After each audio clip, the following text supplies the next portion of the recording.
Morning, everybody. Glad to see you all here again today. I guess you're all probably wondering what I'm doing out here in the middle of nowhere. Well, let me assure you, it is not a new series called Survivor Man Vox or anything along those lines. I'm not out here trying to survive. Well, I guess kind of sort of I am. If you saw the earlier time-lapse video,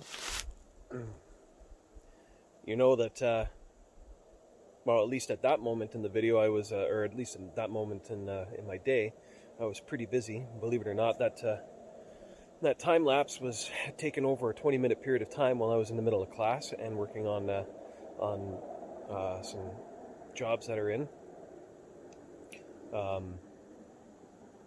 Believe it or not, that's actually been what every single Monday to Friday has been like for the last 5 weeks. It's been a whole lot of fun. And then this past week, I kind of hit a bit of a wall. It was a weird experience for me. I'm usually pretty good at keeping myself protected from hitting walls or burning out. So last Sunday, right after church, I got the news that a friend of mine's son had passed away. That was pretty rough.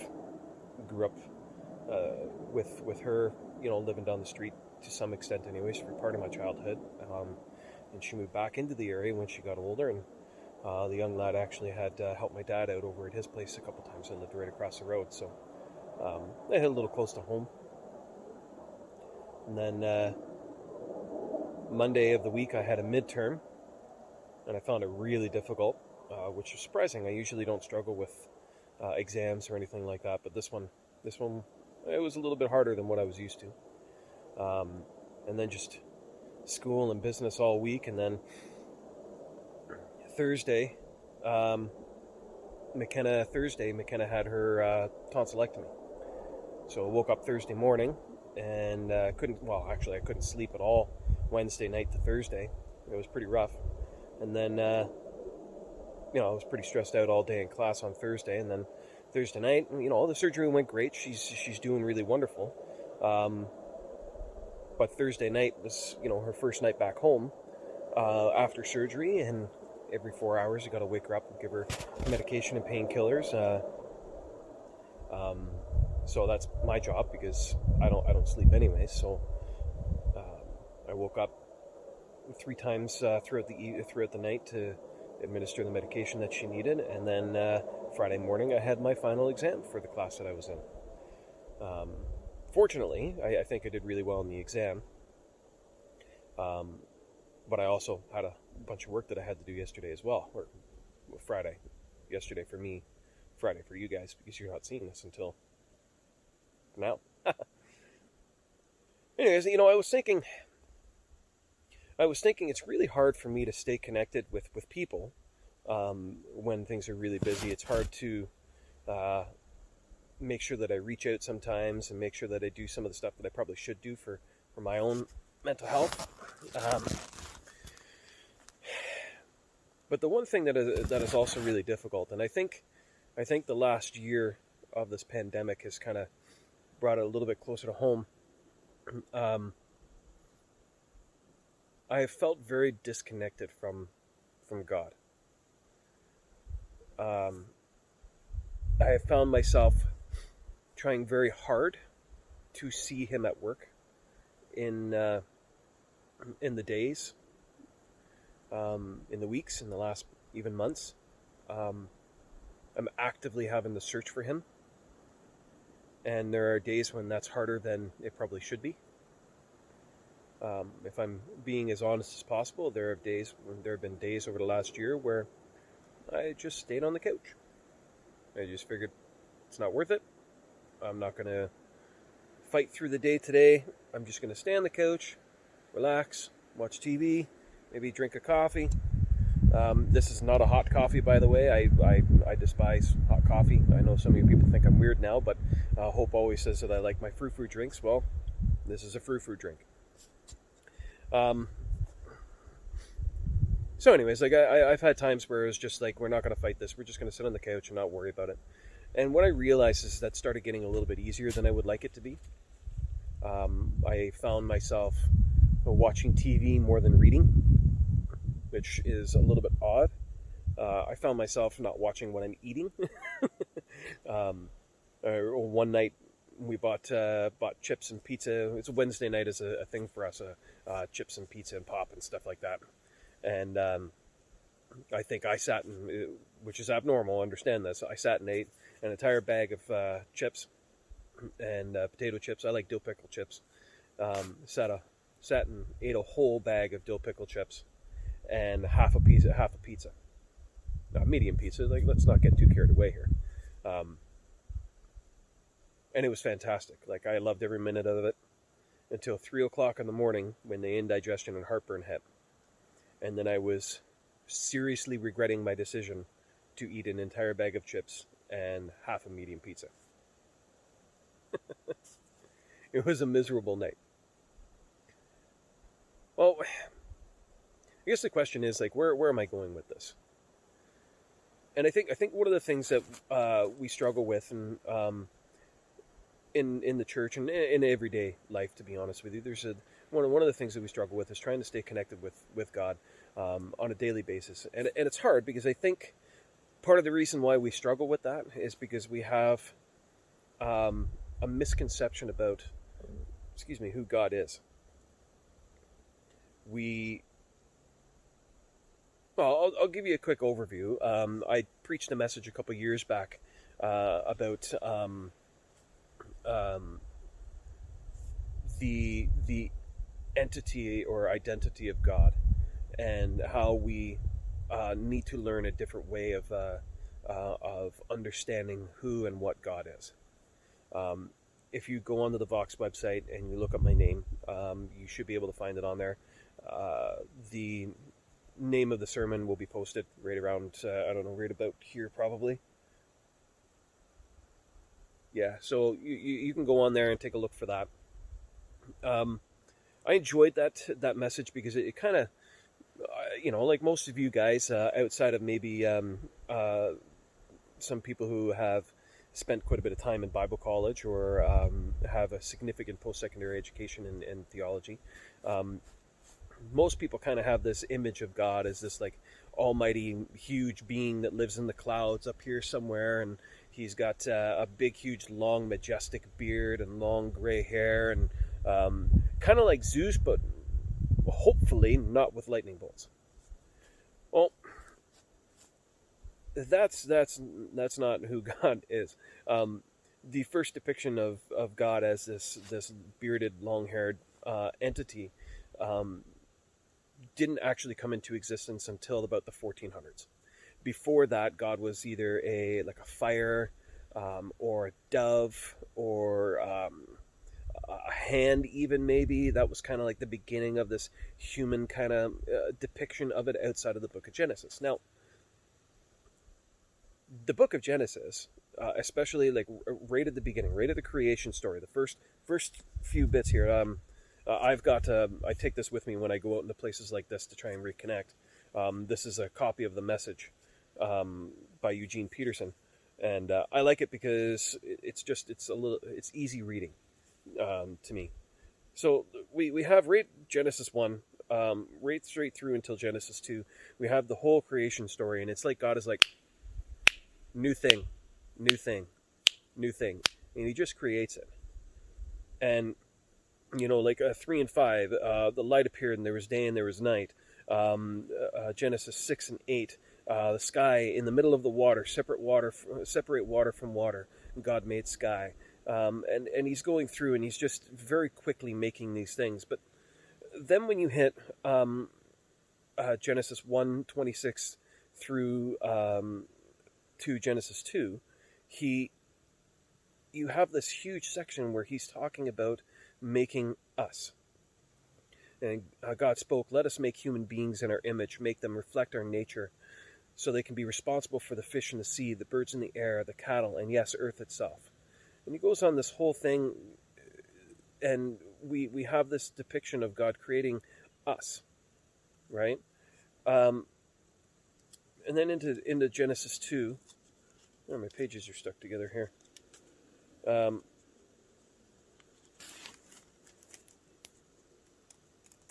Sorry. We have him. Genesis 2 basically starts off with he finished the work and he took a rest, right? So you have this whole section, Genesis 1 right through to Genesis 2, where God's creating a whole bunch of stuff. And he seems like a really busy dude. He's out there, making stuff just exist. And then he takes a whole day and he takes a rest. Now, we have many, many messages on the Vox website about Sabbath rest and taking rest and taking time for ourselves and reconnecting. And that's kind of what this message is about. But I want to, before we talk about the importance of reconnecting with God in certain ways, I want to make sure that I clarify what our relationship is to a certain extent. Some, like briefly, what our relationship is with God, right?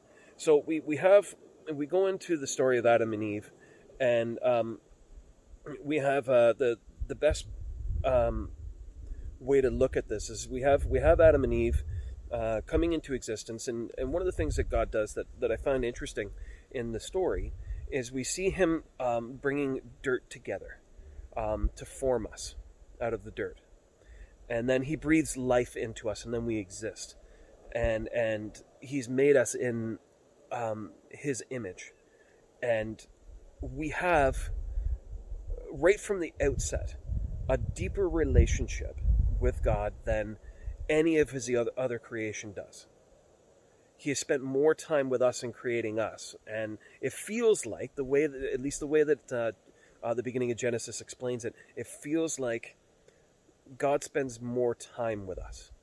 He invests more of himself in us and our relationship with him. So, where am I going with this? The big thing that I think we need to understand here is God has designed us specifically to be in relationship with him.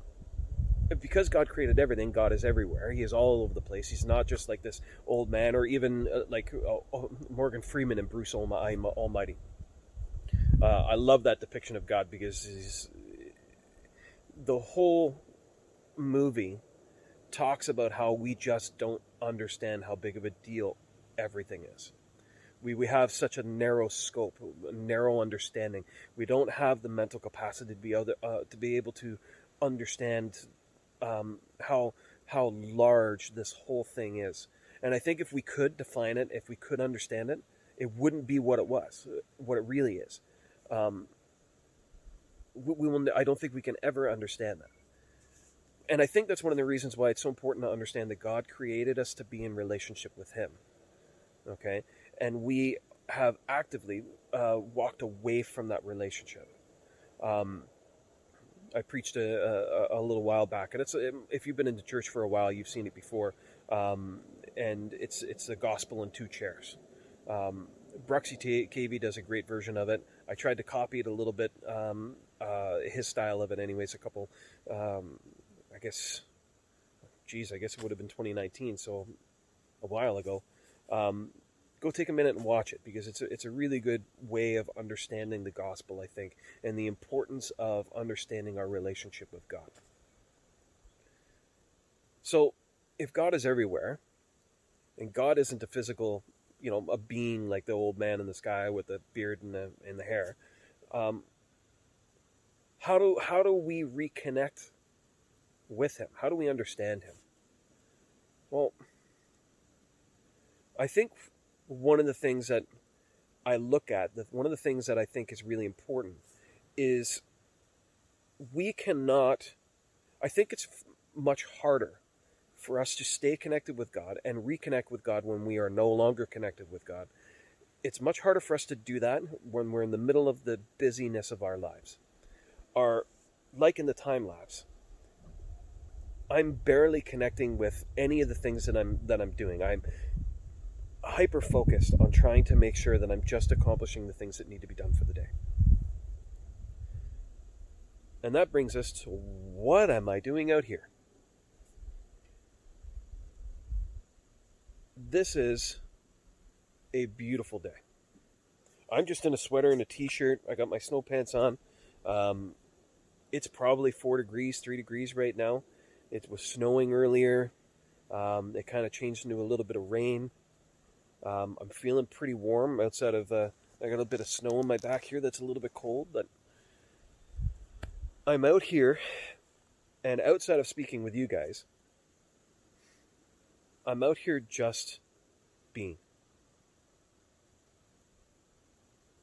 I'm just taking a minute, and I'm looking around, and I'm just seeing where I am and experiencing where I am. I don't know if you can hear it or not, but I'm listening to the wind blow through the trees beside me and behind me and all around me. And so over here on this side, it's all forest and trees and evergreen trees and snow, and it's beautiful. And over here, in this direction over here, is more marshy and swamp. I'm kind of right on the edge of it. I'm actually right behind me, right here, is like a ditch where water actually flows into the swamp, into this marsh, and then flows down out into Georgian Bay. This is one of my favorite spots to be. I try and come down here, unfortunately not this year, but I try and come down here at least once a month, because nobody comes down here. It's very, very rare that anybody actually walks down into this place. And no, I'm not going to share with you where it is, because there are probably too many people that are watching this right now. I'm going to keep this one to myself. But if you live in Simcoe County, if you live in Southern Ontario, if you're not actually right dead center in the middle of the city, and to be honest with you, even in the middle of the city, you can get out and just experience, just be, just exist. There's no better way to get acquainted with God's creation than to touch it and to be with it and experience it. There's no better way to do that than to get out. God spent so much time creating all of this. We need to get out into it more and spend more time in it. Unfortunately, because of the pandemic, we can't do this with people. Not the way that I would like to do it. I've been fortunate that I've been able to connect with Janelle over the wintertime, because we're both live fairly closely, and he's just up in Wabashine and I'm in Moonstone, and we've had the opportunity to get together and go for some snowshoeing hikes out into the wilderness, and it's been fantastic to get out there. And I'm fortunate because I tend to do this a little bit more often than maybe some people get an opportunity to. I know some kind of little hidden gems and stuff, and it's been nice to be able to share that stuff with Janelle, because Janelle has now shared that with like Nathan and Carrie as well over the wintertime, where they've been able to obviously socially distance. They've been able to get out there and experience God's creation when we're just so inundated with stress. We can get away and we can be in this quietness. Like, honestly, the only thing that I hear every now and then is the odd plane. And I don't know if you guys can hear it or not, but it's way off in the distance. I'm sitting here and I hear the wind. I hear a woodpecker back in the back somewhere. Some birds are flying around and chirping. I'm sure you can hear them in the video. Oh, there's a dog way over there somewhere. This is the best way to reconnect. I know, like Sean Brown has posted some pictures of him out on the ski hill, and for him that's a great way to reconnect with the world, with creation. And he spends so much time in the bush, in the wilderness, out there fishing and hiking and biking and all of those things. And that's wonderful, and I think that's a perfect example of what we should be doing when we feel disconnected, when we're feeling down. It's amazing for me, I don't know about you if you have a lot of experience in this, but it's amazing for me when I get to come out here within probably 100 yards of walking back into the bush.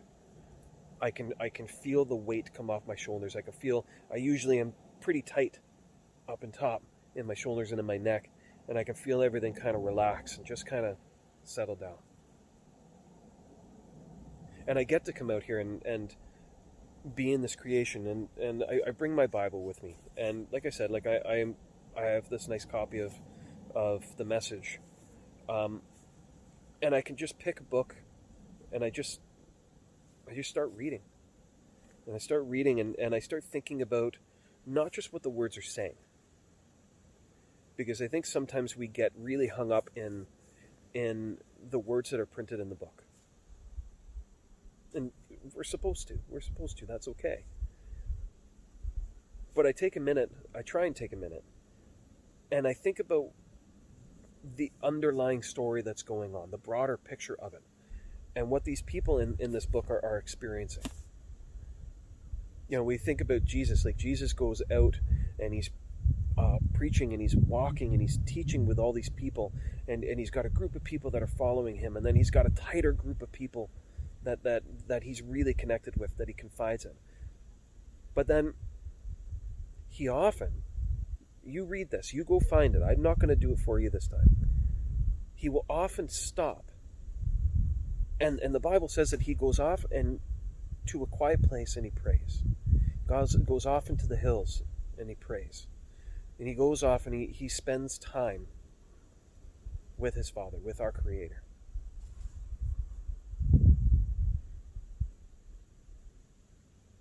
And I think we need to do that more often. I think we need to take that time, like Jesus does, out of our busy days and just walk out. Just walk out into the woods, into God's creation, and be with it, and just sit here. And you know what, guys? I'm going to say goodbye. I'm going to say have a nice day. I'm going to tell you all that I love you, and I cannot wait to get together with you and do this with you in person. But I'm going to sit here now, and I'm going to take a little bit of time with God's Word, in God's creation, by myself. And I will see you all next week. Peace and love.